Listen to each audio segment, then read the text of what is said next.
Hey everyone, welcome back to Chipstock Investor. Today we're going to be talking about quantum computing. Yeah, and our top quantum computing stocks of 2025, we're going to refresh this from the video we did back in May 2024 and hopefully make this topic make some sense. It's not going to make any sense. No, it's not. It's quantum computing, which doesn't make any sense. It doesn't make any sense at all, but it's starting to work as Google showed the world here recently. Let's talk about that. But first, Casey, let's introduce the people at home. What quantum computing is, there's an extra layer to it versus traditional computing. You may recognize these items from what actually makes up the computing portion, the networking portion, and the storage portion of the computing system. But the extra added ingredient is actually really important for quantum computing. You can see that's number 4, sensors, highly sensitive instruments used to detect and record quantum mechanical effects. Why is that different? Well, qubits are significantly different than bits of data. So what are bits versus qubits? You can find our video from back in May to get more in depth on this topic. But in basic terms, bits in classical computing, what we use every day, your PC, your smartphone, pretty much every electronic device that has any computing in it whatsoever, uses these little ones and zeros, which are created by the on-off electrical switches on a processor called transistors. The most advanced chips these days, like NVIDIA's accelerated computing systems, those GPU chips may have billions and billions of transistors on them, meaning lots of ones and zeros that can be collected, recorded, processed, moved, stored, so on and so forth. Quantum computing, by contrast, doesn't use the same binary code that arises from these on-off switches and the flow of electricity through them. Quantum computers take measurements at the subatomic level, particles smaller than atoms. And at this level, these tiny particles exhibit very strange behavior, and the various states of these particles, because we're dealing in probabilities at this very, very tiny microscopic level, not hard and fast on or off, binary 1 or 0, they can embed more data, encode more data by taking these measurements in the quantum realm, so to speak. So these measurements are taken using what's called a qubit, the equivalent of a classical computer transistor and the bits that they create. If you want to see what that looks like, check out Ant-Man, the Quantum Realm.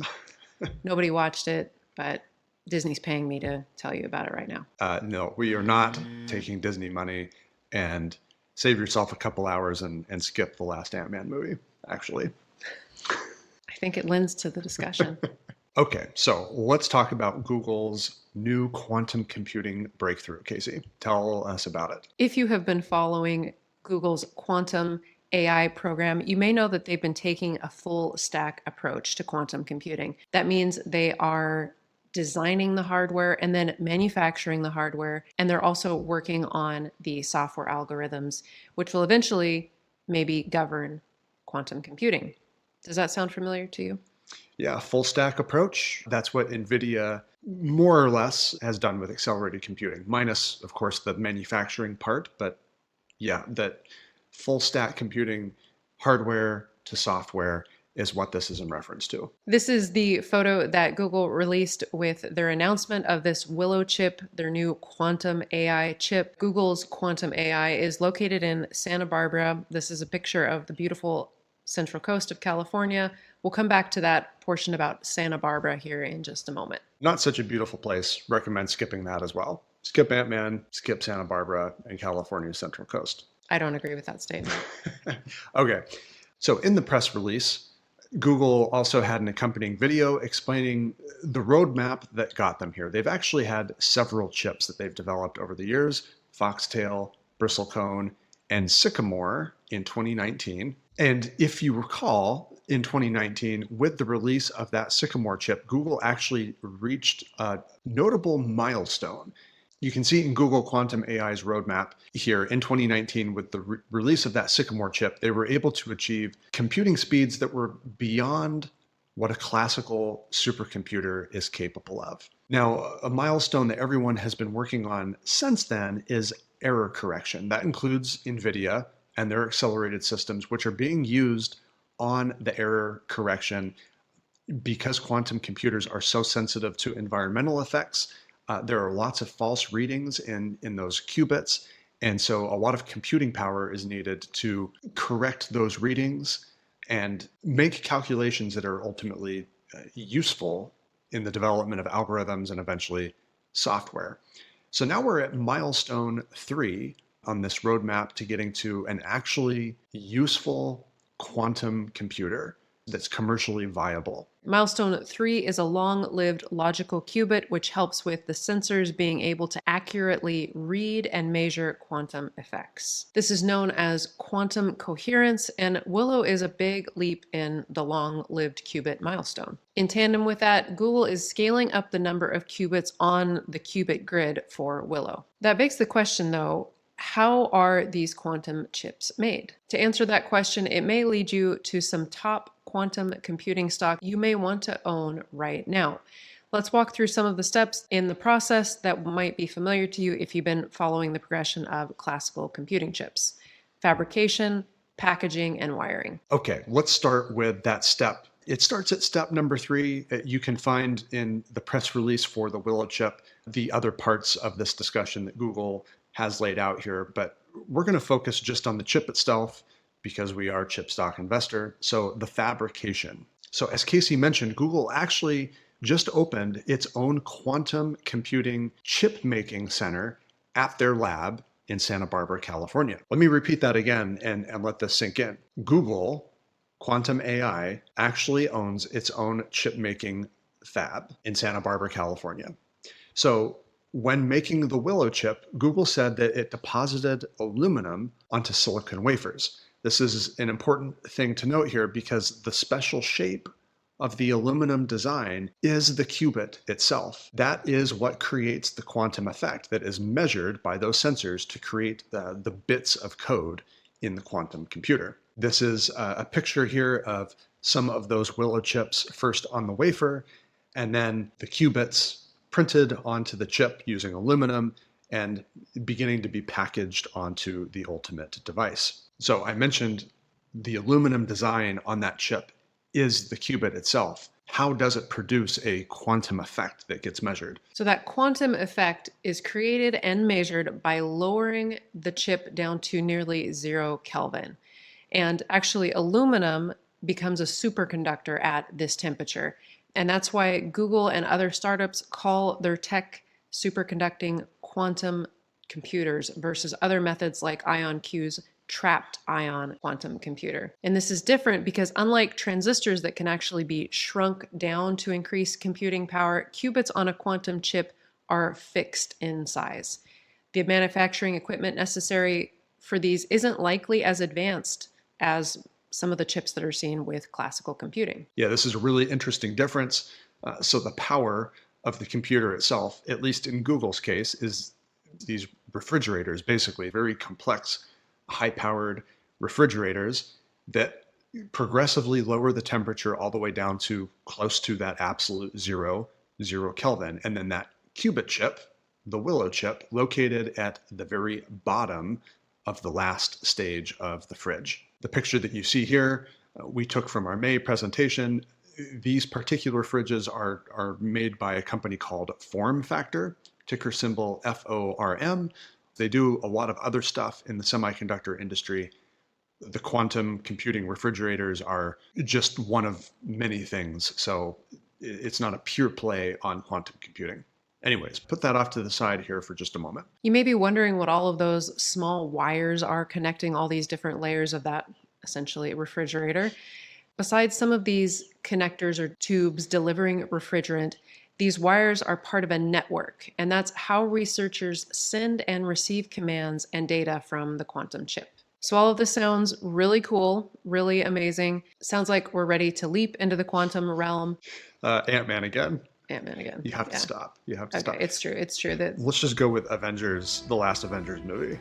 I think that's better. All right, it's true. It's a better quantum realm reference. Okay.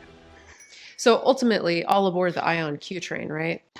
Okay, careful there. Maybe that's all we need to say. Be careful with that one. That's probably a different topic for a different time, a different type of quantum computing technology that also is showing, admittedly, a great deal of promise. But remember, all of those milestones that we talked about, that Google outlined for us earlier, there's still a number of them left that need to be achieved so that we can reach this intersection in the top right quadrant of this chart that you see right here, beyond classical applications. That's the key word here, applications. This is the intersection between a very difficult problem, a very difficult math algorithm that can be solved. That's the y-axis on the left. And something that's actually useful for human society. That's the x-axis that stretches off to the right. Not just research, not just really cool algorithms in a lab. So at that intersection, really difficult problems and viability, actual usefulness. So in the meantime, that's what we're waiting for. All of these quantum computing companies, yes, they are making progress. Google Quantum AI, IonQ, and others are working on this. But where is a good place to invest while we wait for this beyond classical application that actually contributes to the economy? Before we talk about those companies, a word from today's sponsor, public.com. The new bond account at public.com could give you a nice spot to stick some of your cash that's not invested right now. And this is especially the case if, let's say, you need that cash within the next 3 to 5 years, and the stock market and the wild ups and downs that are inherent with that are not something that you can really stomach for that cash. Currently, you can lock in an annualized yield with that bond account north of 6%. Not a bad place for some extra savings. That rate is not locked in until you invest. So check out the link in our description below, public.com/CSI, to get your bond account open today. Okay, we're back to the companies that are aiding in the development of what could eventually be the quantum computing industry. Let's call it future quantum computing industry. Right now, it is very much just in research and development phase. And much like the old semiconductor industry, there are some key companies involved in R&D work. Yes, some companies in the Fab Five have been quietly working on the chemistry needed to manufacture those qubits. Applied Materials, number 2 on our list here, is the leader in chemistry and materials science, and that seems like an especially good fit for quantum computing. Here's our manufacturing flow for the classic computing industry. Many of these steps are going to be completely unnecessary for a quantum chip, but other new processes are most likely going to need to be developed. Given that Google said that they were depositing aluminum on silicon, it seems that some sort of deposition equipment, certainly etch, and definitely metrology are being used in their fab to make these willow chips. And of course, Casey, you mentioned deposition. Applied Materials has extensive equipment for all these steps, including deposition. In fact, that's an Applied Materials specialty, is deposition equipment. One of my favorite quotes from the last year, Asianometry, said that if Applied Materials had it their way, everybody would be buttering their toast with deposition equipment. Pretty witty. Okay.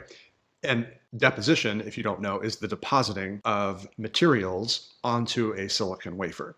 So in this case, physical vapor deposition, one of the many metallic and other related materials that can be deposited onto silicon with Applied Materials equipment is aluminum and aluminum nitride films. So we don't know if Applied Materials supplied equipment to Google's fab or not, but it seems likely that these companies are helping develop some of these new processes that will be needed to eventually manufacturing these chips if we reach a point where they're economically viable and useful. I also mentioned metrology, the science of measuring stuff.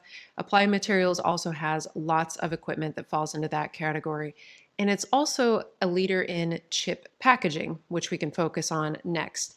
Although some of the packaging is being done by hand, as you can see in the video from Google's Quantum AI Lab. This clip from the video, Anthony Wien, a quantum packaging engineer, showing just how small these wires are connecting the quantum chip. So a lot of these packaging processes happening are are being done manually. There is some equipment involved though. So in the clip from Google, you can see the engineers threading those wires into the machine. And then here's a snapshot of the machine actually packaging that Willow chip onto a circuit board and into the special housing that's needed to make that chip close to 0 Kelvin, or what the engineers in the video called cold, dark, and quiet, devoid of any environmental interference so that those quantum effects can be accurately measured by the quantum computer and sent back to the team collecting the long string of bits that result from it. This process is all being done within Google's quantum AI lab. It's really fascinating. It's emulating that old IDM model of the chip industry, like Intel,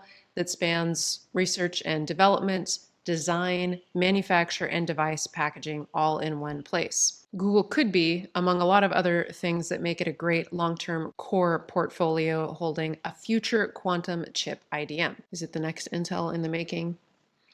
Way too soon to tell, but it is fascinating to see that old model sort of get resurrected here, perhaps at the cusp of new breakthroughs in the technology industry. Also kind of odd to be talking about this even as accelerated computing is kind of the new next thing in computing. But again, topic for a different video. Let's go back to the manufacturing equipment itself though. Don't write off Applied Materials and the Fab 5. Wherever the chip industry heads in the coming decades, it could be, as Applied Materials has talked about recently, lots of more development in accelerated computing and reducing the energy consumption of those new accelerated computing systems.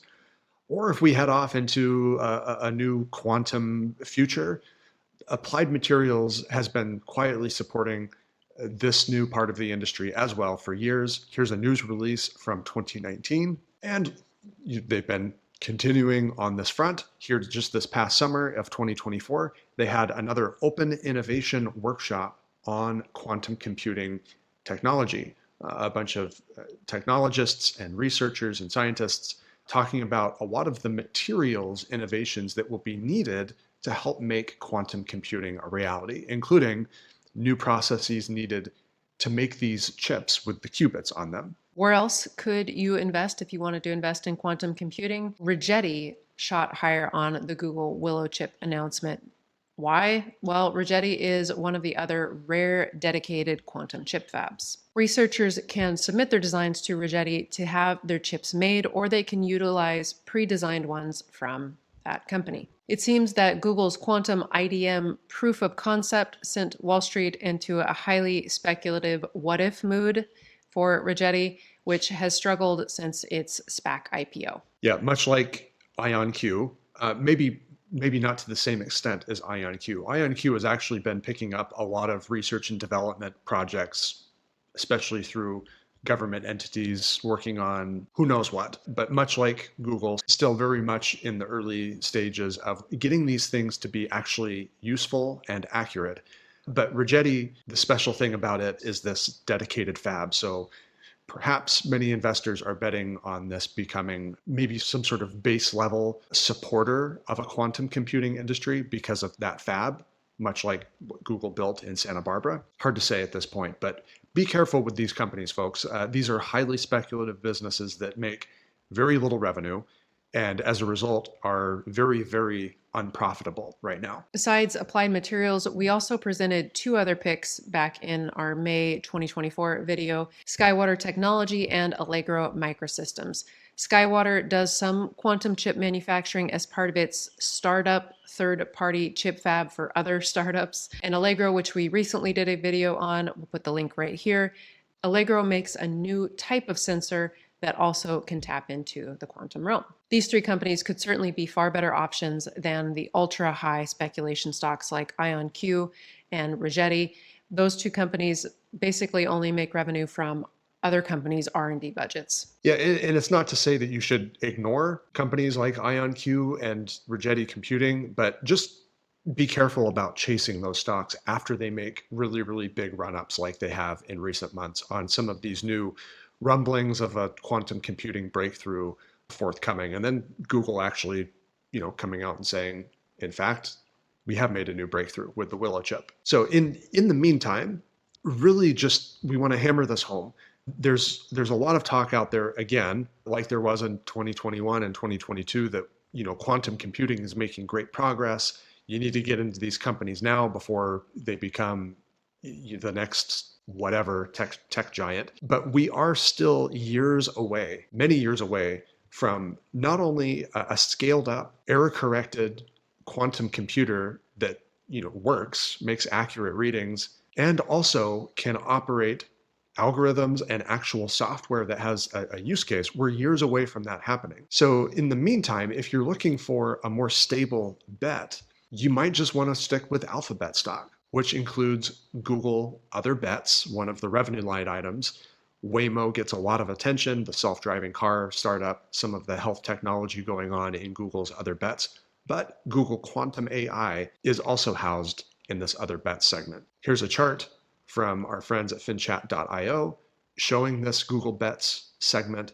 The blue bar is the revenue, collective revenue for all of these small startup businesses. The orange is the operating loss. You can see the operating loss is gradually narrowing over time, over the last 5 years, but still pretty sizable every quarter. Over $1 billion in operating loss every quarter. That is chump change for a company like Google. It's not chump change for some of these startups that are also burning through lots of cash in doing the R&D work. But for Google, they can very much afford this, and that's a good thing for you as an investor if you're looking at betting on the development of this stuff over the course of the next 5 to 10 years. Despite a lot of noise this year, Google stock has been a market-beating investment once again, and we really do not see that changing anytime soon.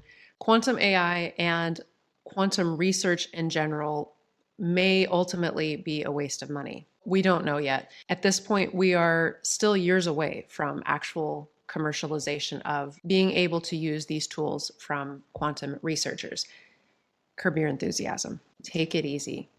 But if it's not a waste of money in the long term, Google appears to be one of the leading pioneers in this field, and it's got an interesting model, sort of like the old semiconductor industry model at the advent of the whole computing industry back in the 70s. They do the research, they do the design, they do the manufacturing, and they're working on the software itself. Pretty cool stuff. We're happy owning Google stock in 2025. Thanks everybody for watching this video. Take a look at our Semiconductor Insider membership, link below in the description. You can sign up for that via our Ko-fi page. That membership is just $5 if you get in before January 1st. Make sure you sub to the channel, like our video, and share with your friends. See you all again soon at Chipstock Investor.